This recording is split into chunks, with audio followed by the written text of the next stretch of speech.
Bonjour, je voudrais aujourd'hui parler de l'ouvrage Faustin et aussi de l'exposition Faustin. Je dirais que écrire et peindre un Faust féminin est un défi et un enjeu à la fois poétique et philosophique, car les textes et les toiles sur la chute de la femme, tracés par une main de femme, attestent qu'elle se voit comme sujet délibéré, assumé de sa chute.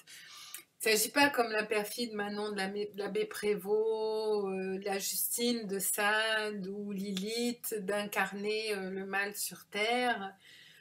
Si vous avez lu le roman de l'abbé Prévost, Manon, considérée la perfide Manon, va séduire et mener à la perdition et à l'endettement tous ses amants, et puis finalement elle-même va être emprisonnée et morte. Donc c'est un destin tragique. On a le même destin tragique dans La Dame aux camélias, qui finit tuberculeuse, Nana de Zola, enfin dans Justine, Sade montre les joies du vice et les malheurs de la vertu et inverse complètement les valeurs, c'est-à-dire que Justine est complètement perverse et donc c'est des femmes qui incarnent le diable d'une certaine façon et vont provoquer la chute de l'homme, comme Lilith et le serpent qui tend la pomme à Ève et va l'arracher au paradis perdu en lui donnant la connaissance. Donc, ce qui est en ligne de compte ici, c'est vraiment la chute de la femme. C'est la femme qui chute.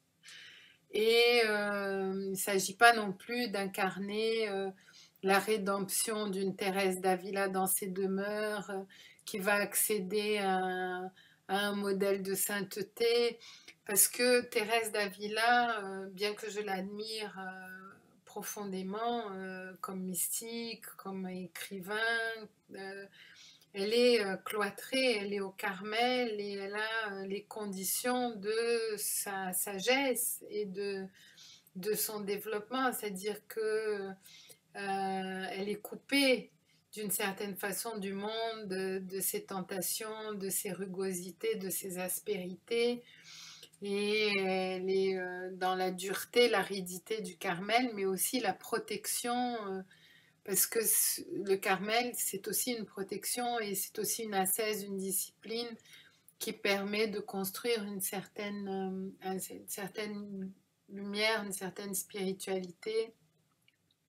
Donc, comme les exercices spirituels de Ignacio de Loyola. Donc, il ne s'agit pas que Fausta devienne un modèle de sainteté non plus. Le propos ici est d'écrire le combat d'une femme livrée à ses démons intérieurs, à ses tentations de dérive, face à la souffrance de ses semblables, et qui va trouver dans son enfer personnel ses difficultés, ses souffrances, ses échecs, sa faillibilité, une mine de création. De cette plongée, de cette chute dans les abysses de l'âme humaine, la forge émane la possibilité d'une rencontre avec elle-même et les autres sur un nouveau terrain, celui de la fécondité de la douleur partagée, et d'une nécessité quasi universelle, initiatique, de passer par cette errance, de faire la traversée du désert, de cet état d'ermite pour découvrir son plein potentiel humain, ses ressources personnelles, son éclat, sa voix singulière. La traversée du désert grâce à l'art, avec nos démons pour compagnie, peut nous mener à la création à partir d'un matériau profond tel que nos émotions le plus souvent refoulées et conduire à une lecture plus juste de soi-même, à une rencontre avec soi-même et avec ses aspérités, ses rugosités, ses frustrations, son manque ou ses manques. Le résultat symbolique est représenté par un Graal entrevu. C'est un livre et une exposition. J'ai aussi beaucoup travaillé la question de la quête du Graal par le féminin. Il ne s'agit pas de l'acquisition de la paix perpétuelle kantienne, ni de la conciliation parfaite de la bête et l'ange en nous. L'homme est conflit et le conflit se replace et se repose à nous tous les jours. Mais il s'agit plutôt de trouver un regard plus lucide et fécond sur nos nombreuses chutes, un regard qui ouvre sur la possibilité de la composition, de la mise en œuvre de ce qui pulse en nous, c'est-à-dire le non intentionnel.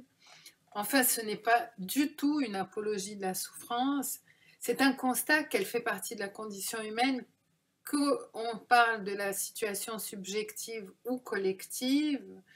Nous avons une vérité de cette souffrance, de ces chutes, chutes du groupe, chutes dans les guerres, chutes dans les confrontations, dans les conflits, et qu'il faut apprendre finalement à faire avec et à se relever. Et dans le mot se relever, il y a aussi le mot relève, le mot relais. Et prendre cette relève, ce relais à travers la résilience, que l'on soit homme ou femme, est une dextérité à apprendre à la pointe de la plume bien en main. Voilà, je vous remercie beaucoup. C'était un bref aperçu de Fausta. Fausta sera en exposition à la galerie 1040 à Montréal à partir du 19 juin jusqu'au 25 juin. Et le livre est accessible dans les librairies virtuelles, Amazon, De Citre, Fnac, au site de l'éditeur Amalté, et sera bientôt dans les librairies de Montréal. La librairie Gallimard et la librairie Zone Libre auront des exemplaires, je pense. Voilà, je vous remercie encore une fois beaucoup de votre attention et à très bientôt dans un prochain vidéo.